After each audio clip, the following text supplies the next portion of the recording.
यहाँ डेफिनेशन भी दे रखी है कि ट्रांसफॉर्मेशन एक प्रोसेस है जिसमें कि जो डीएनए की पीस है उसको होस्ट बैक्टीरिया में इंट्रोड्यूस करते हैं, ठीक है। तो सेलेक्टेबल मार्कर जो है हेल्प करते हैं हमको पहचानने में कि नॉन ट्रांसफॉर्मेंट्स कौन हैं, उनको एलिमिनेट करेंगे फिर, और जो ट्रांसफॉर्मेंट्स हैं उनको चुन चुन के उनको सेलेक्टिवली परमिट करेंगे उनकी ग्रोथ को। ये काम है सेलेक्टेबल मार्कर का। तो सेलेक्टेबल मार्कर के एग्जांपल्स देखिए, हम इकोलाई में अगर देखें तो वो सारे जीन जो कोड करते हों एंटीबायोटिक रेजिस्टेंस के लिए। कौन कौन से एंटीबायोटिक रेजिस्टेंस, जैसे कि एम्पिसिलिन, क्लोरामफेनिकोल, टेट्रासाइक्लिन और कैनामाइसिन। तो इनके जो रेजिस्टेंस को कोड करते हैं वो सारे जीन सेलेक्टेबल मार्कर होते हैं, ठीक है। The normal E coli sales do not carry resistance against any of these antibiotics. तो जो नॉर्मल इकोलाई सेल है जो नेचुरली मिलती है उसमें किसी भी एंटीबायोटिक्स का रेजिस्टेंस नहीं होता है। ये वो है जैसे PBR322 जो हमारा क्लोनिंग वेक्टर है, ये हमने बनाया है, सिंथेसाइज करा है, नेचुरली ये ऑकरिंग नहीं होता है। नेचुरली इकोलाई में कोई रेजिस्टेंस नहीं होता है एंटीबायोटिक्स का, लेकिन इसमें PBR322 में एंटीबायोटिक का रेजिस्टेंस है। अब हम देखते हैं क्लोनिंग साइट्स, ठीक है। तो यहाँ से एक या दो क्वेश्चन बन सकते हैं क्लोनिंग साइट से। तो देखो लाइन बाय लाइन पढ़ते हैं। In order to link the alien DNA the vector needs to have very few, preferably single recognition site for the commonly use restriction enzyme. तो देखिए क्लोनिंग साइट्स मतलब recognition sites, और इन्हीं को हम कह सकते हैं रिस्ट्रिक्शन साइट्स भी कह सकते हैं। जैसे ये जो PBR322 है, यहाँ देख सकते हैं इसमें 7 रिस्ट्रिक्शन साइट्स होती हैं, जैसे कि HIND3, ECOR1, BAMH1, SAI1, PVU2, PST1, CLA1, ये सारी रिस्ट्रिक्शन साइट या रिकॉग्निशन साइट्स हैं।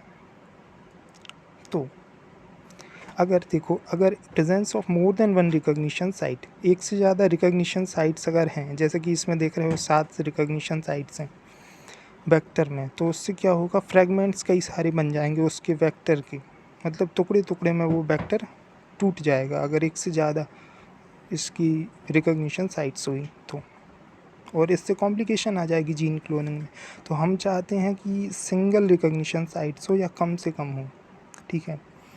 तो अब इसमें क्या है कि लीगेशन मतलब चिपकाना। तो एलियन DNA को जब लीगेट करते हैं ना एक रिस्ट्रिक्शन साइट पे present in one of the 2 antibiotic resistance gene, तो देखो कह रहे हैं कि लीगेशन कहाँ होता है एलियन DNA का, कैसे कैरी आउट होता है, वो होता है जो 2 एंटीबायोटिक रेजिस्टेंस जीन है, मतलब कि एक एंटीबायोटिक रेजिस्टेंस जीन ये है एम्पिसिलिन रेजिस्टेंट जीन, और एक है टेट्रासाइक्लिन रेजिस्टेंट जीन।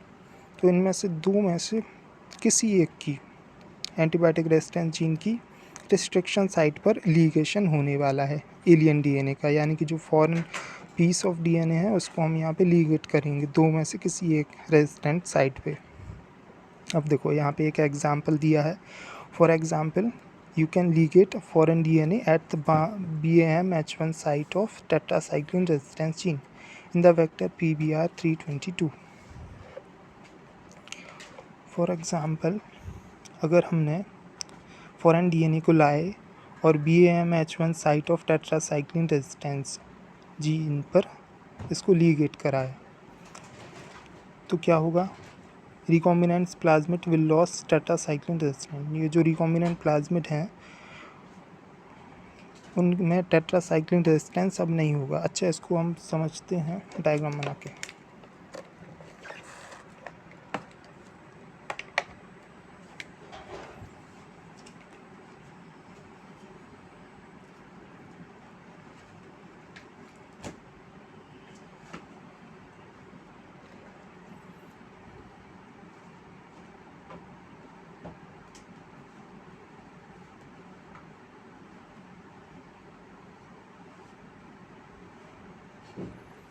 ठीक है,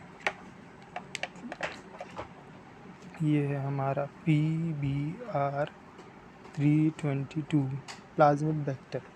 तो इसमें एक ये है हमारी एम्पिसिलिन रेजिस्टेंट जीन, और ये है हमारी tetracycline resistant gene, capital R बनाते हैं, टेट्रासाइक्लिन रेजिस्टेंट जीन।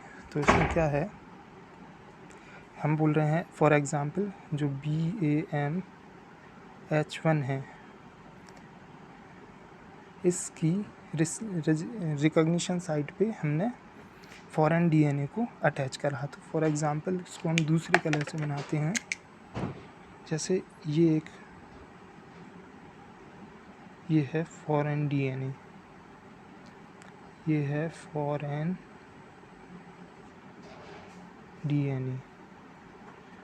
DNA को हमने यहाँ पे लाए और लगा दिया इसको, यहाँ पे हमने इसको लगा दिया। तो अब इससे होगा क्या, बस एक कंसेप्ट यही है कि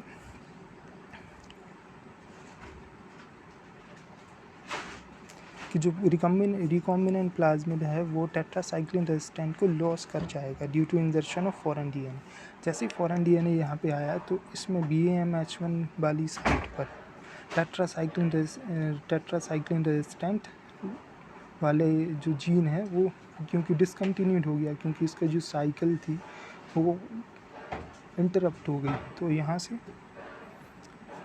ये जो टेट्रासाइक्लिन रेजिस्टेंस है ये लूज़ कर जाएगा, मतलब ये खो देगा टेट्रासाइक्लिन रेजिस्टेंस को। तो फिर इसके बाद क्या है कि जो ट्रांसफॉर्मेंट्स हैं, ट्रांसफॉर्मेंट्स मतलब जिन्होंने फॉरेन DNA को ले लिया है ऐसे जीन, तो वो ट्रांसफॉर्मेंट्स ग्रो करेंगे एम्पिसिलिन कंटेनिंग मीडियम में, मतलब जो ग्रो कर रहे थे, मतलब ये जो एम्पिसिलिन वाले मीडियम के जो ट्रांसफॉर्मेंट्स थे ये यहाँ पे ट्रांसफ़र हो जाएंगे इसमें BAMH1 मतलब टेट्रासाइक्लिन रेजिस्टेंट जीन में ट्रांसफ़र हो जाएंगे ट्रांसफॉर्मेंट्स। तो एक तो ये बात है, और फिर दूसरा है अब यहाँ पे ट्रांसफॉर्मेंट्स यहाँ ट्रांसफ़र हुए हैं तो ये जगह खाली है, यहाँ पे रिकॉम्बिनेंट ग्रो करेंगे, मतलब एम्पिसिलिन रेजिस्टेंट वाली जगह पे रिकॉम्बिनेंट ग्रो कर जाएंगे, यहाँ पर रिकॉम्बिनेंट ग्रो करेंगे। और एक चीज़ है कि नॉन रिकॉम्बिनेंट्स एम्पिसिलिन और टेट्रासाइक्लिन दोनों रेजिस्टेंट जीन में ग्रो करने वाले हैं, दोनों में शो होंगे। तो इसका मतलब ये है कि जो हमारे दो एंटीबायोटिक रेजिस्टेंट जीन हैं, एक है एम्पिसिलिन और एक टेट्रासाइक्लिन, तो उसमें एक जीन करेगा ट्रांसफॉर्मेंट्स का सिलेक्शन, और जबकि दूसरा जीन जो होगा जो कि इनएक्टिव हो गया है इंजर्शन की वजह से, एलियन DNA के या फॉरेन DNA के इंजर्शन से इनएक्टिवेट हो गया है, वो रिकॉम्बिनेंट का सिलेक्शन कराएगा। तो ये है। तो इसमें जो एग्जांपल हमने लिया था कि टेट्रासाइक्लिन पर BAMH1 पे हमने फॉरेन DNA को इंट्रोड्यूस कराया था।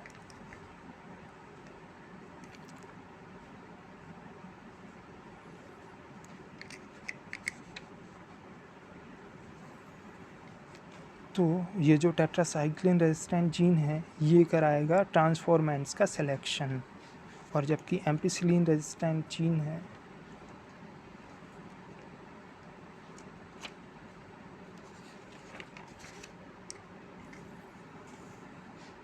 नहीं सॉरी उल्टा हो गया कि जो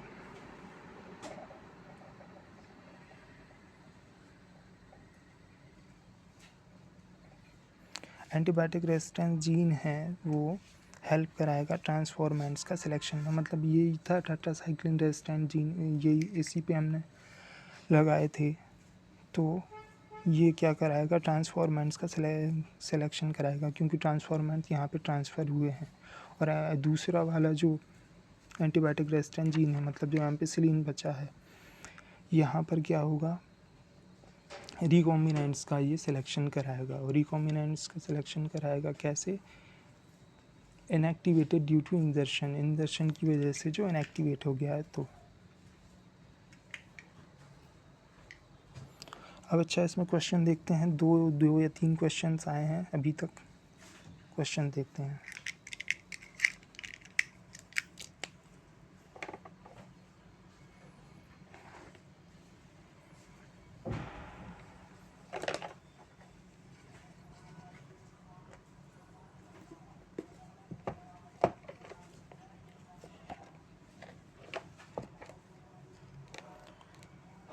439।